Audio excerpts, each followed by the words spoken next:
Hello everyone, it's Stella here. I hope that you're doing great. Welcome to Bibi and Yaya Show, the place where people come to get inspired about all aspects of life, the vices and the advice. Here, we share people's stories so you don't make the same mistakes in life.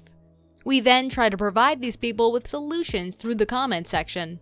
Our goal is to share experiences and wisdom with all of you. Please keep the comments balling in.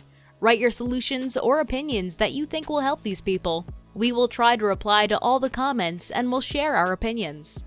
Please show some love to the ones who share their stories by smashing the thumbs up button below. And if this is your first time watching one of our episodes, subscribe to our channel.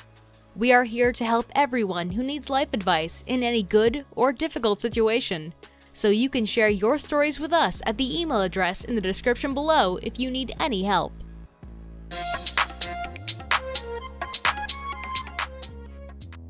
Alright folks, without further ado, let's get into the story. But before we begin, I want to say a huge thank you to everybody who likes our videos. It helps the channel a lot. This is her side of the story. Hey, I'm Emily. I'm 23 and I've been besties with my neighbor Andre for years, but I've never thought of sabotaging his wedding ever. Heck, I thought I'd be the one marrying him. Well, I mean, if no one better came along.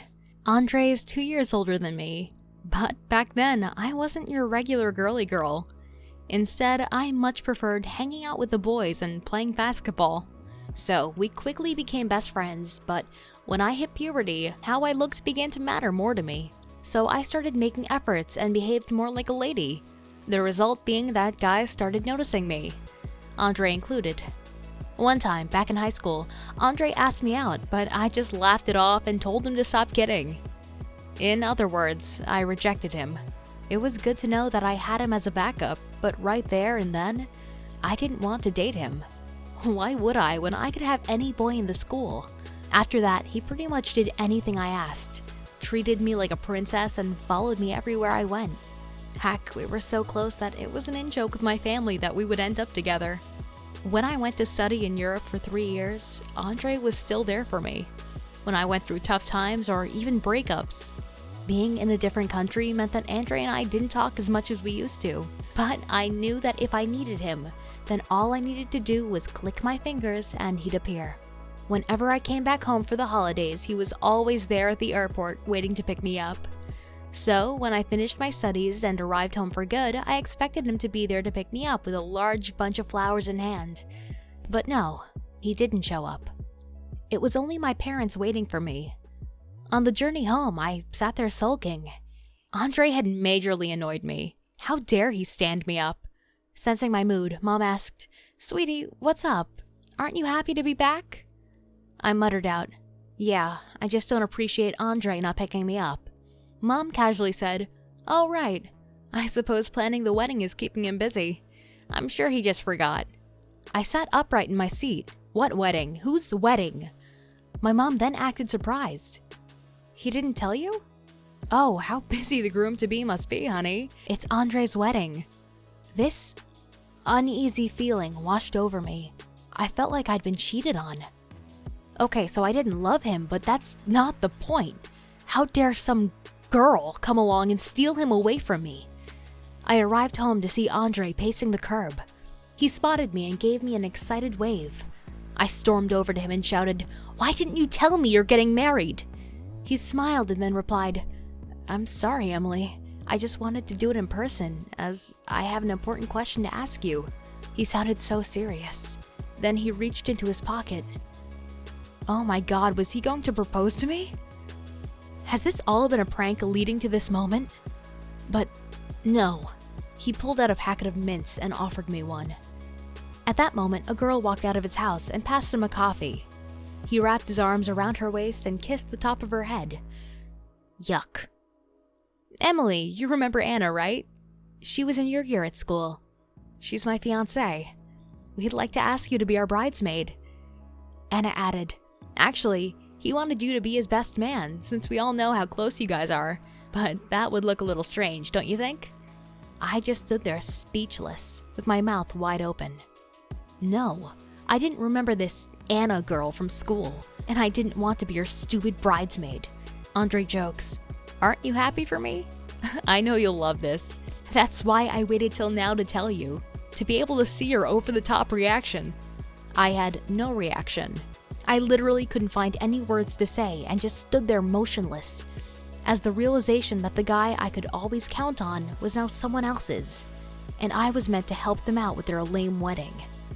I tried being happy for them, but they just made me feel so sick. Now, whenever I want to see Andre, there's Anna tagging along, and they always talk to each other in this annoying high-pitched voice, not to mention the kissing and hugging every 5 seconds. I couldn't stand seeing their PDA for another moment. So, I decided to pull some mischievous pranks. First, I kept asking Anna to eat fast foods with me, which I told her that I extremely crave for since I'd been abroad for so long. But the real reason was that I just wanted her to gain weight quickly and be unable to fit into her wedding dress, and I succeeded. When the three of us visited the wedding shop, whichever dress that Anna liked to try on, she couldn't fit into, so the only one that fitted her looked very old-fashioned and ugly. Seeing her sulky face, I was so happy inside. Until Andre ran towards her and comforted her. He praised her as the most beautiful woman in the world, no matter what she wore, and he was very lucky to marry her. Ugh. I want to puke for real. A few days later, Anna held her bachelorette party. As the party venue was close to my house, Anna and her friends decided to come over to prepare themselves before the party. Though I found it bothersome at first, I then realized that it's a good opportunity for another prank. That afternoon, when we were all busy putting on makeup and getting dressed, I offered to help Anna iron her dress. As I was ironing mine, she agreed and handed me the dress. I secretly turned up the iron's temperature and it burnt her silk dress in a blink. I screamed and acted like it was an accident. Anna and her friends immediately rushed over. They were shocked to see the dress was totally ruined. I apologized frantically as tears started to well up in Anna's eyes. Are you sure you didn't do it on purpose? A friend of Anna asked me. Then everyone gave me a dirty look. No, don't say that. Emily's just trying to help me, Anna said through tears. Jeez, why did she have to be so nice? After that, she called Andre, cried desperately, and told him everything, and just half an hour later, Andre showed up and handed Anna a brand new dress, which was even prettier than the old one. Anna hugged Andre, kissed him on the cheek, and went on and on about how he's the best. Yuck.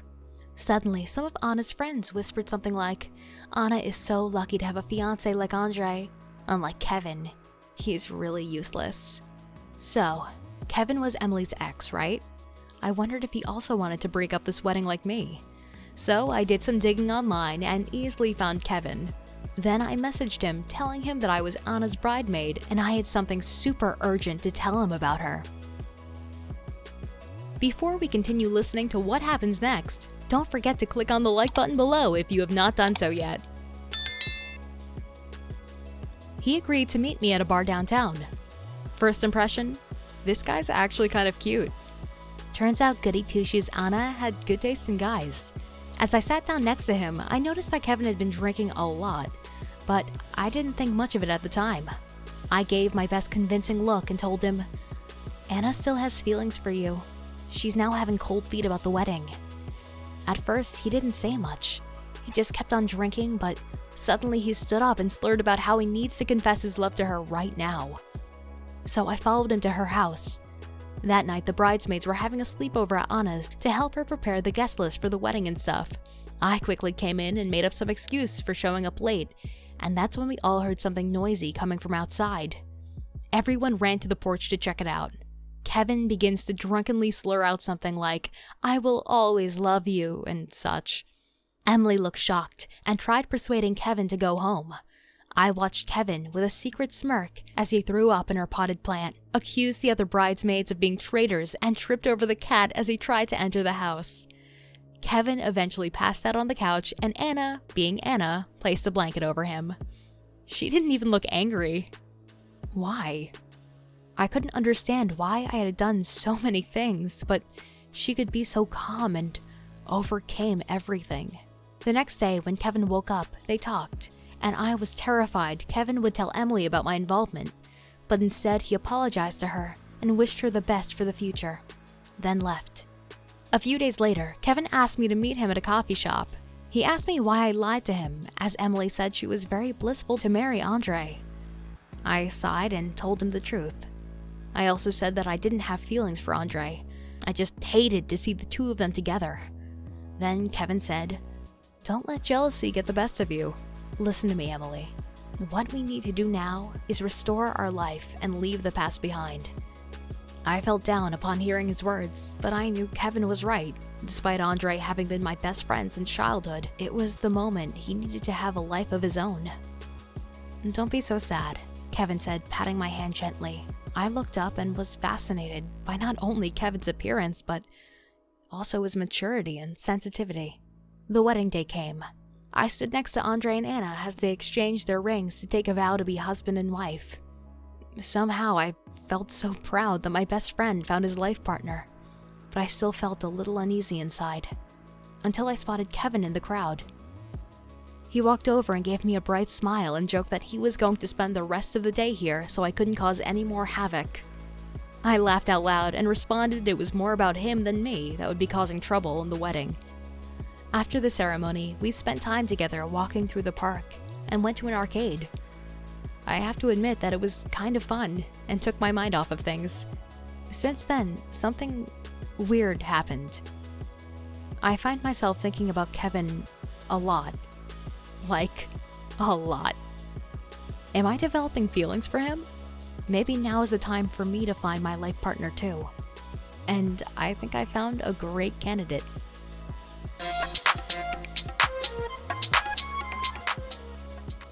Well, that was quite an interesting story, I think. Now, you guys need to tell her what you think about her story. We will try to reply to all the comments and share our opinions. If you think that you also need some advice or just want to share any life experiences, we have multiple videos on this channel that cover all topics on life. Feel free to watch all of them. But you can always share your stories with us at the email address in the description below. Love you! Thank you for watching the video. I will see you soon with another intriguing story. And don't forget to smash the like button, share the video with others so they can contribute with their solutions, and press the bell icon to subscribe. Bye!